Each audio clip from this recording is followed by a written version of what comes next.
On the night of July 18, 2004, 27-year-old Lori Soares Hacking was seen alive in public for the very last time when she and her husband Mark Hacking dropped by a convenience store in Salt Lake City, Utah, where they lived. And the next morning, Mark would report his wife missing. What followed is one of Salt Lake City's most high-profile cases to date. So what happened that fateful night? What had led to Lori's disappearance and murder? What twisted lies had unraveled? Mark Hacking called Salt Lake City police at 10:07 a.m. on July 19, 2004, to report his wife, Lori Hacking, had not returned from running earlier that morning. He called them again at 10:46 a.m. to say he had seen Lori's parked car near the canyon where she'd gone jogging. A search was launched and many people volunteered to assist. As he talked in front of television cameras that day, Mark appeared grateful for the support. Those who knew the Mormon couple had no reasons to suspect Mark was responsible for his wife's abduction. The couple, who married in 1999, seemed to be content with their marriage. Lori's family had been informed that she was 5 weeks pregnant just before she went missing.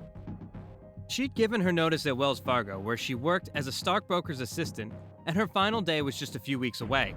The pair originally planned to relocate in order for Mark to attend the University of North Carolina Chapel Hill School of Medicine. Nonetheless, detectives identified Mark as a possible suspect. He indicated he was looking for his wife between his two calls to them. However, detectives discovered he'd gone shopping for a new mattress. Lori's pocketbook, wallet, vehicle keys, and a blood-splattered hunting knife were discovered at the couple's apartment by police.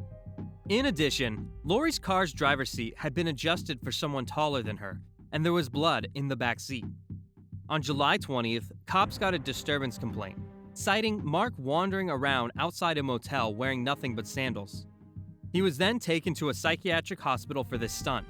However, former FBI profiler Candace DeLong later noted, he kept his shoes on, his sandals.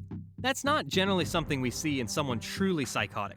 The search for Lori continued, but on July 21st, Mark and Lori's relatives discovered that Mark had not been admitted to medical school and had lied about graduating from the University of Utah in 2004. He'd actually dropped out in 2002 while pretending to attend classes, study textbooks, and submit term papers. Mark was so committed to selling his lies that he'd also put in the effort to go across the country on multiple occasions to stage interviews at several medical schools. Family members were taken back. Mark's family encouraged education. His father was a doctor, his mother was a nurse, and his brothers were academics. Nobody expected Mark to make up stories about his academic background. However, Dr. Kathy Yates, a forensic psychologist, says learning about Mark's capacity to deceive people closest to him was not surprising. He was able to deceive with such detailed accuracy in terms of creating a persona that he wanted everybody to believe, and that tells me he's bright, Yates says. If somebody's clever and crosses their T's and dots their I's, and they are in healthy relationships with people, it would be very hard for those closest to them to not be deceived. Mark's deception, however, began to unravel a few days before Lori went missing. Lori contacted Mark's medical school on Friday, July 16th to inquire about financial help, presumably because she was pregnant. At the time, she was informed that he had not enrolled in medical school and had not even applied. Before she left work that day, coworkers noticed her in tears, but she appeared pleased again at her going away party that night, which she attended with Mark. However, it was subsequently discovered that Lori's doubts were alleviated that evening. Mark had insisted that a computer problem at the school was to blame for not including him in its incoming student registration. Lori then left a message for a school administrator stating her husband had straightened everything out. However, because she contacted the school after 5 p.m. on the East Coast, no one would hear her message until Monday, when Lori was already dead. That would be one eerie voicemail to hear. Prosecutors and others feel Lori's outreach to the school may have triggered Mark to kill her, since that's when his lies started to be exposed. While Mark was still under psychiatric care, 2 of his brothers paid him a visit and encouraged him to confess the truth. On July 24th, he admitted to them that he and Lori had fought on July 18th after he told her the truth about medical school. Later that night, as she was sleeping, he shot her and dumped her body in a dumpster. The brothers alerted Mark's attorney, who then informed the police. Mark was arrested on August 2nd and charged on August 9th with first-degree murder. Lori's remains were recovered 2 months after authorities searched a municipal landfill for them, and Mark pled guilty to first-degree murder on April 15, 2005. However, since Lori's remains were too decomposed to prove her pregnancy, Mark did not face the death penalty. I intentionally shot Lori Hacking in the head with a .22 rifle on July 19, 2004, he told the court. At his sentencing, he declared, "She was the greatest thing that ever happened to me, but I killed her and took the life of my unborn child and put them in the garbage, and I can't explain why I did it." Yates thinks Mark's pathological lying presumably developed in response to interactions in the community and with other people. As he grew up and was watching other family members get successful or be successful, he was not, she says. There was an element of grandiosity. He felt like he deserved more than he was getting in life, but didn't want to put his energies into achieving the kind of goals that he probably could have achieved. Mark was sentenced to a minimum of 6 years in prison, the legal guideline at the time, but will not be considered for parole before 2035. He is presently serving his time at the Central Utah Correctional Facility. In 2006, he was found to be providing autographs and other items for a murder memorabilia site, though he willingly agreed to stop.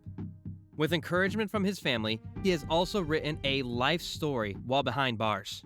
After Mark's conviction, Utah lawmakers subsequently changed the sentencing guideline for aggravated murder to 15 years to life. The change is commonly referred to as Lori's Law. In 2004, Lori's brother, Paul Soares, spoke of her relationship with Mark.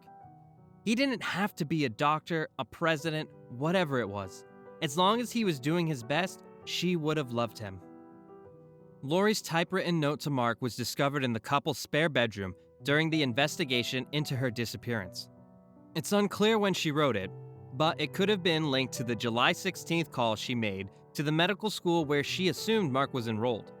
In the letter, she pleaded with Mark to change his behavior, writing, "I want to grow old with you, but I can't do it under these conditions. I can't imagine life with you if things don't change." Lori's remains were buried on a gravestone with her maiden name, Soares, rather than her marital name. Lori K. Soares Hacking Memorial Scholarship was established in her honor at the University of Utah's David Eccles Institution of Business, the very same institute Lori attended. The scholarship assists women in need and those suffering personal hardships. In 2014, the media contacted Lori's mother to see how she was dealing with her daughter's loss after a decade. She shared that people from all around the world have sent presents and charitable donations. Memorials to her daughter, as well as honorary degrees, are displayed around her house. "I had no idea people were so kind and so good," she expressed. She recounted that during the height of her donations, some individuals would send money and simply address their envelopes, Lori Hacking's mother, Salt Lake City, and the post office would make sure it got to her. Soares still has the wrinkled dollar note and the dime given to her by a young boy after his mother made him cookies, which he sold to collect funds for Lori's fund. Today, the University of Utah continues to award the Lori Hacking Scholarship annually to at least one student and will cover the cost of the junior and senior years of study. Soares said the recipients are women who have overcome difficult circumstances to get into college. One recent recipient came from Ukraine, she said, and another from Haiti. "I think Lori is so happy about all these young women her scholarship has helped," she said. Click on one of the two videos on your screen right now.